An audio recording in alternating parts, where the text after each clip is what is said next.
Arkansas Governor Sarah Huckabee Sanders appoints 6 new members to the State Library Board after lawmakers dissolved the old panel.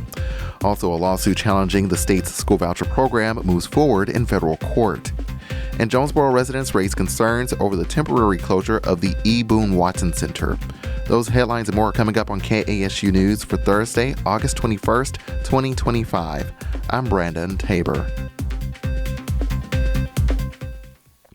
Arkansas Governor Sarah Huckabee Sanders has appointed 6 new members to the State Library Board after lawmakers voted to dissolve the old panel earlier this year.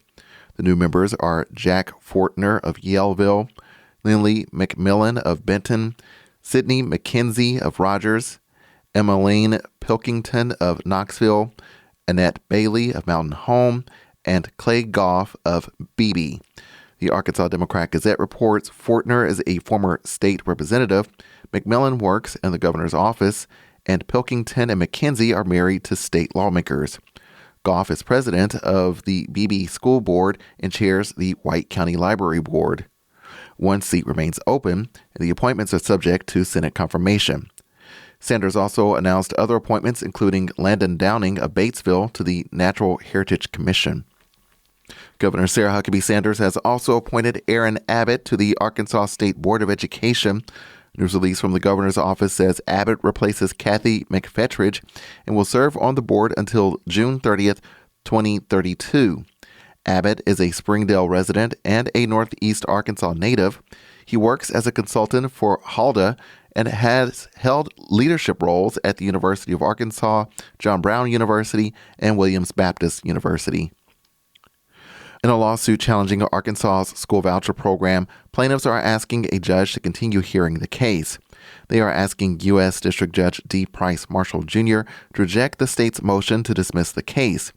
The lawsuit seeks to block the Educational Freedom Account program, which gives taxpayer dollars to families to fund their children's private, religious, or homeschool education. More than 50,000 applications for the program have been received this school year. The Jonesboro City Council is hearing concerns about the temporary closure of the Boone Watson Center. During public comments, Craighead County NAACP President Shamal Carter called for more transparency from the city. He said the center is more than just a building. It represents the history and legacy of the Black community in Jonesboro.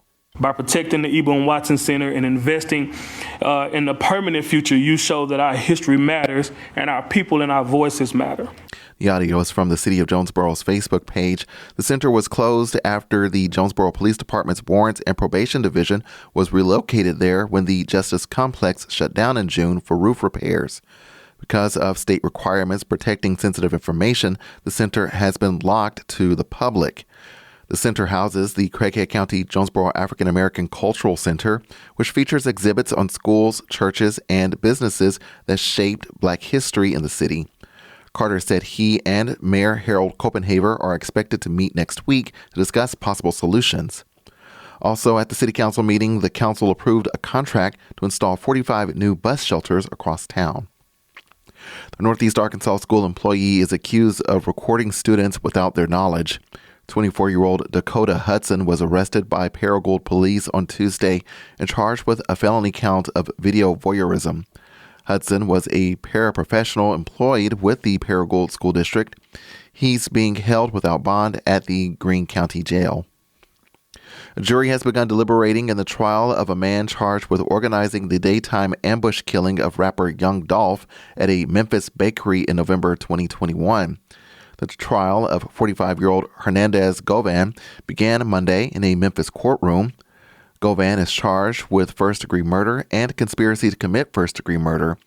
He is not accused of shooting Young Dolph, but prosecutors claim he directed the two people who did so. Deliberations began yesterday, will continue today. Young Dolph, whose legal name was Adolph Thornton Jr., grew up in Memphis and was a rapper, independent label owner, and producer. Next, federal officials say agriculture will see a major boost in spending over the next decade. We'll have more after the break. I'm KASU Station Manager Mark Smith. Like many small rural stations across the country, congressional action to eliminate funding for public media sends KASU and all public radio into an uncharted future. But we remain certain about our mission and our commitment to you and to our community. You can help through contributing at kasu.org/give. As we navigate the path ahead, your continued partnership and financial support is crucial. We're grateful for you. Thank you. The Congressional Budget Office says more federal dollars are coming to agriculture within the One Big Beautiful Bill Act. The CBO released projections saying federal spending for rural programs and disaster assistance will increase by more than $65 billion over the next decade.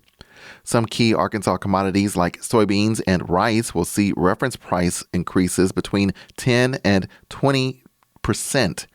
Reference prices set the government's floor in guaranteed commodity sales. The Arkansas Democrat-Gazette reports that Senator John Bozeman said 2025 was not shaping up to be a good year for crop production, and long noted the need to update the farm bill that had been in place from 2018. Enlisted personnel from Arkansas and other states may have to adhere to their state's abortion laws now that the Department of Veterans Affairs is moving forward with plans to end all abortion services at VA hospitals.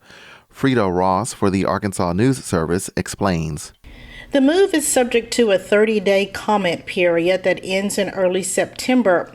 Following the overturn of Roe v. Wade by the Supreme Court, then President Joe Biden changed rules allowing medical personnel at VA facilities to provide abortions in cases of rape, incest, or threats to the health or life of a mother. Lindsay Church with Minority Veterans of America says veterans will now be at the mercy of their state's abortion laws.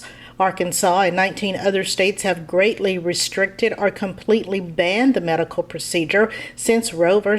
Wade was overturned. Service members and veterans and their families are now going to have to figure out how to navigate state-level health care and state-level reproductive health services in order to access that care. Republican lawmakers and the administration have argued the VA's focus should be on providing veterans with service-connected health care. They also claim Biden's initial rule was motivated by politics, not by health care. I'm Frida Ross reporting.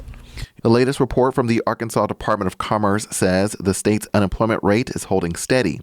In conjunction with the Bureau of Labor Statistics, the department says Arkansas's seasonally adjusted unemployment rate remained stable at 3.7% throughout July. That's under the U.S. jobless rate, which increased by 0.1% to 4.2% in July.